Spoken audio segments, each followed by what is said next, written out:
Hello guys, आप सभी का स्वागत है हमारे ऑनलाइन वेब ट्यूटर चैनल पे। मैं हूं संजय।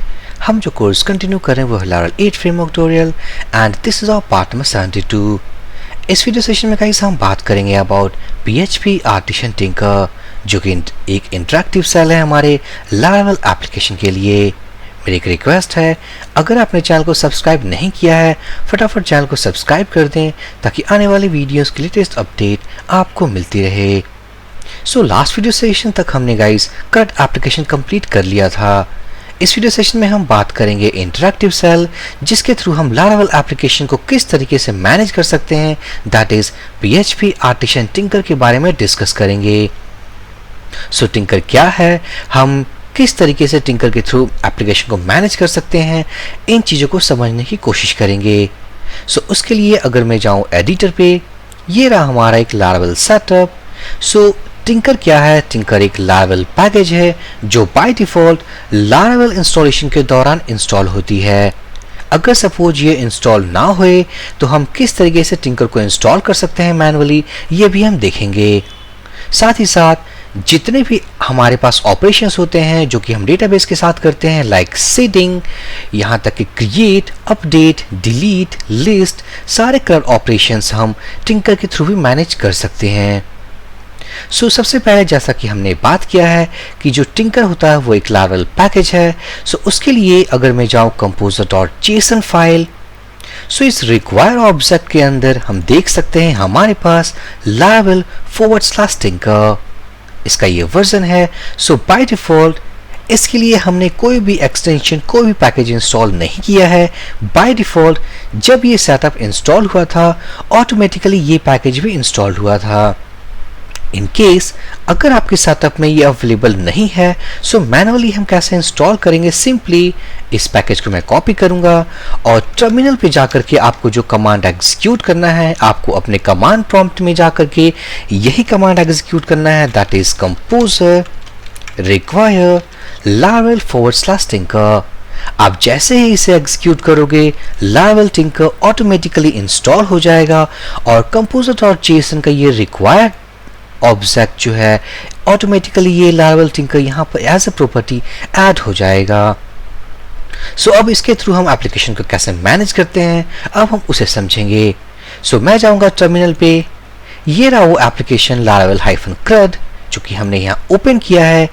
अगर मैं यहाँ पर जाकर टाइप करूँ PHP आर्टिसन टिंकर, अगर मैं एंटर प्रेस करूंगा, सो PHP आर्टिसन टिंकर क्या करता है, ये हमें एक इंटरैक्टिव सेल प्रोवाइड करता है जिसके थ्रू हम Laravel एप्लीकेशन के साथ कोई भी ऑपरेशन कर सकते हैं। सो जैसा कि हम देख सकते हैं, जैसा हमने ये कमांड मीन्स टाइप किया, एंटर प्रेस किया, हमारे पास एक सेल ओपन हो गया। वर्जन है 0.10.8 बाय जस्टिन हिलमैन। सो यहाँ से एप्लीकेशन को किस तरीके से मैनेज करते हैं ये हम देखेंगे। सो सिंपली अगर मैं टाइप करूं echo और इसके अंदर कोई मैसेज टाइप करूं this is a tinker session, मैं अगर एंटर प्रेस करूं, हम देख सकते हैं हमारे पास एक मैसेज है जिसको हमने as a PHP code execute किया था। सो ये एक सिंपल स्टैटिक मैसेज है। अगर हम डेटाबेस के साथ इंटरैक्ट करना चाहें अपने इस टिंकर सेल से, हम वो भी कर सकते हैं। अगर मैं जाऊँ एडिटर पे, हमारे पास कुछ मॉडल्स अवेलेबल हैं like app, HTTP, not HTTP models, और इस मॉडल्स फोल्डर में हमारे पास दो मॉडल्स अवेलेबल हैं, दैट इज device.php और user.php। सो ये जो device.php है, हम इसके हेल्प से अपने डिवाइसेस टेबल में डेटा को इंसर्ट कर सकते हैं। बिहाइंड द सीन ये डिवाइस टेबल, अगर मैं जाऊँ डेटाबेस में, वो डिवाइस मॉडल डिवाइसेस टेबल के साथ अटैच्ड है। सो अगर हमें डिवाइसेस टेबल में अगर डेटा को इंसर्ट करना हो, हमारे पास काफ़ी सारे ऑप्शन हैं। हम रॉ क्वेरी भी यूज़ कर सकते हैं या हम मॉडल बेस्ड कॉन्सेप्ट भी यूज़ कर सकते हैं। सो यहाँ पर हम देखेंगे कि डिवाइस मॉडल के थ्रू हम डिवाइसेस टेबल में डेटा कैसे इंसर्ट करें, और वो भी कोड के थ्रू नहीं, हम उसे समझेंगे PHP आर्टिसन टिंकर के थ्रू। डेटा को इंसर्ट करने के लिए हमारे किसी भी टेबल में हमारे पास मॉडल के थ्रू दो मेथड्स अवेलेबल होते हैं, लाइक इंसर्ट मेथड और क्रिएट मेथड। अगर मैं बात करूं उनके सिंटैक्स की, तो यहाँ पर होगा हमारा model name, scope resolution operator, उसके बाद होगा हमारा इंसर्ट मेथड, और इंसर्ट मेथड के अंदर हम पास करेंगे एरे, और इसके अंदर जो कॉलम्स होंगे वो होंगे की, और जो वैल्यू हम प्रोवाइड करेंगे वो होंगे वैल्यू। सो इस फॉर्मेट में इस सिंटैक्स को हम यूज करते हैं डेटा को इंसर्ट करने के लिए। अगर वही बात करूं मैं लाइक क्रिएट मेथड के लिए, so module name, scope resolution operator, यहाँ पर हम यूज करेंगे क्रिएट मेथड, इसके अंदर भी सेम पास करेंगे हम एरे सिंबल, और इस एरे सिंबल में जो हमारे कॉलम्स होंगे, जो हमारे वैल्यूज होंगे, हम उनको पास करेंगे एज अ की वैल्यू पेयर्स। मैं अगर इसे कॉपी कर लूँ, यहाँ पेस्ट कर दूँ, सो इसी सिंटैक्स को यूज करके हम डेटा को इंसर्ट करने वाले हैं अपने इस इंटरैक्टिव सेल से। सो सबसे पहले जो हमारे पास मॉडल अवेलेबल है दैट इज डिवाइस। मैं चाहूँगा टर्मिनल पे डिवाइस, ऑटोमेटिकली टिंकर डिटेक्ट कर लेगा ये जो मॉडल है डिवाइस वो इस एप्लीकेशन में अवेलेबल है। सो स्कोप रेजोल्यूशन ऑपरेटर, यहाँ पर मैं टाइप करूँगा इंसर्ट मेथड, उसके अंदर पास करूँगा मैं एरे सिंबल, और यहाँ पर मुझे पास करना है की वैल्यू पेयर्स। सो जो कॉलम्स हमें चाहिए डेटा को इंसर्ट करने के लिए that is name, status, created at and updated at। So name column में हम मीन्स स्ट्रिंग वैल्यू पास करेंगे। सो मैं जाऊंगा टिंकर पे, नेम, दूसरी कॉलम जो थी हमारी वो थी status, third created underscore at, and fourth हमारे पास जो कॉलम है that is updated underscore at। एक बार हम कंफर्म भी कर लेते हैं, name, status, created at and updated at। अब इन कॉलम्स के अंदर हम वैल्यूज पास करने वाले हैं। सो अगर मैं कहूँ डिवाइस टेस्ट, ये हमारा डिवाइस, इसका स्टेटस वैल्यू अगर मैं प्रोवाइड करूँ लाइक 1 मीन्स एक्टिव, और यहाँ पर जो क्रिएटेड एट है यहाँ पर हमें पास करना है डेट टाइम वैल्यू। सो ये जो क्रिएटेड एट है इसके अंदर हमें स्टोर करना है मीन्स डेट टाइम वैल्यू।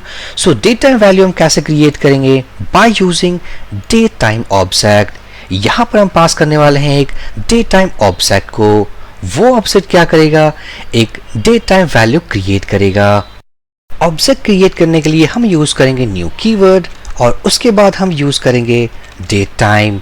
इसी तरीके से अपडेटेड ऐप में हमें यहाँ डेट टाइम वैल्यू पास करना है। So new date time parenthesis.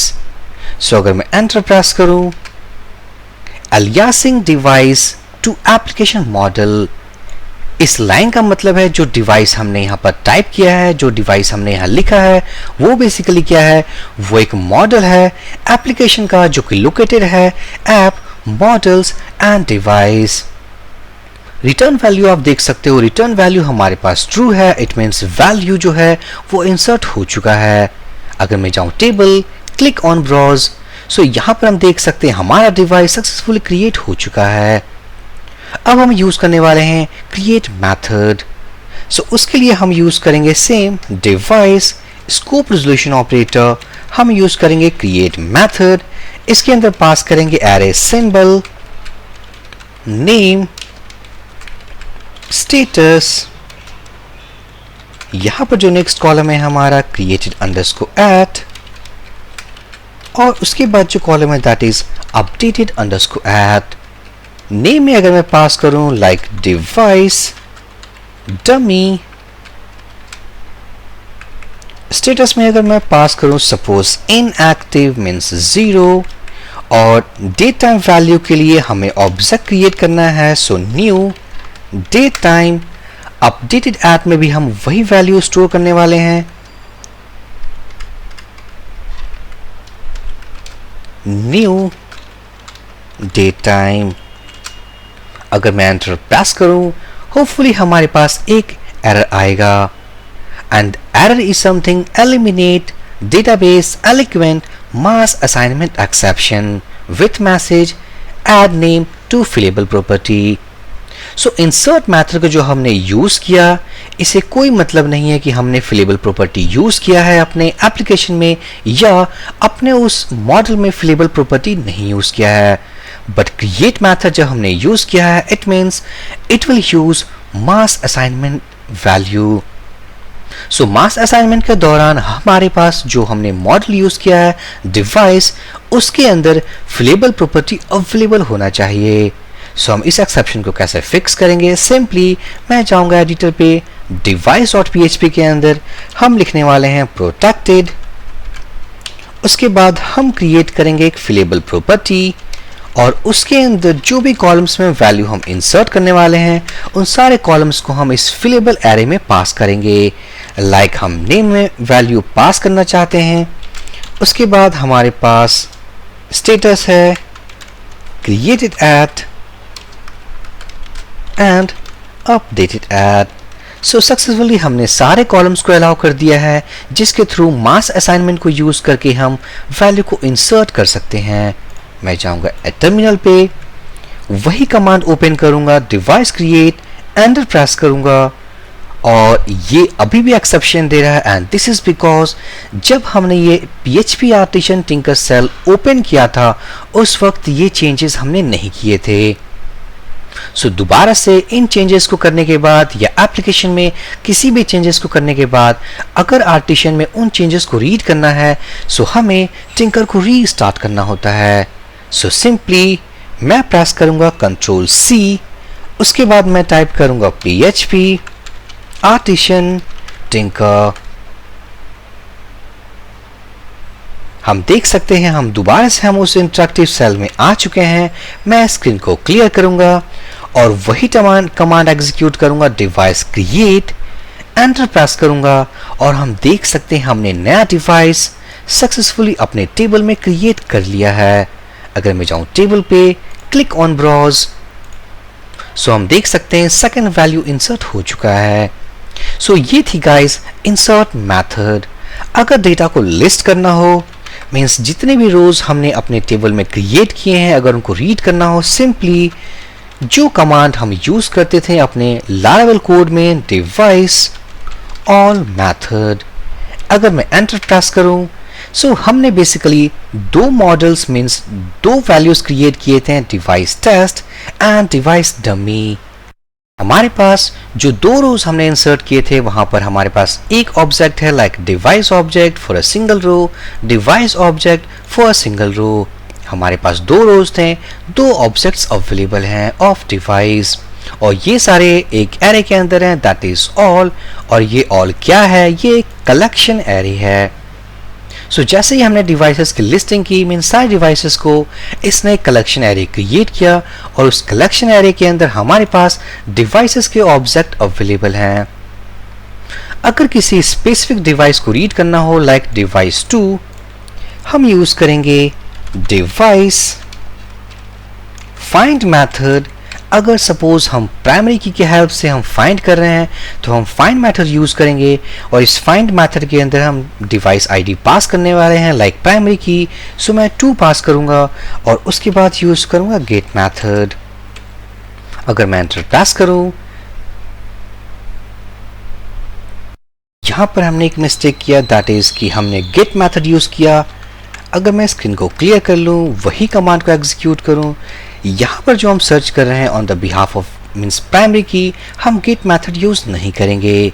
So अगर मैं एंटर प्रेस करूँ, हम देख सकते हैं हमारे पास एक सिंगल डिवाइस अवेलेबल है।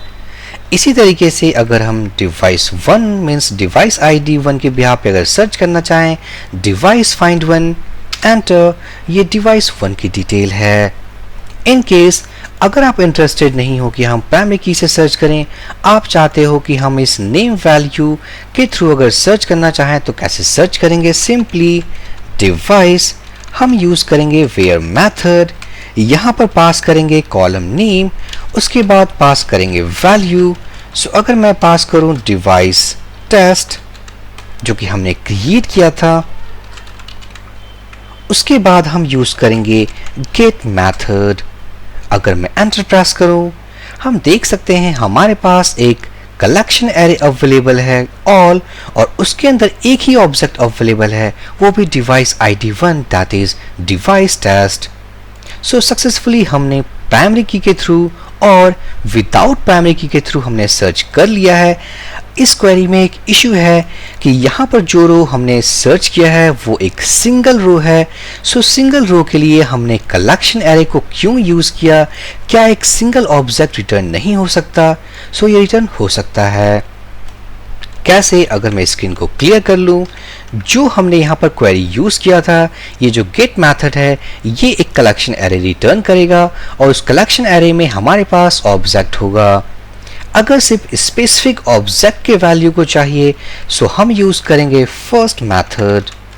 ये फर्स्ट मेथड क्या करेगा? सिंपली इस वेयर कंडीशन के हेल्प से वो स्पेसिफिक रो को फेच करेगा और उसके एसोसिएटेड ऑब्जेक्ट मींस मॉडल के ऑब्जेक्ट को प्रिंट करेगा।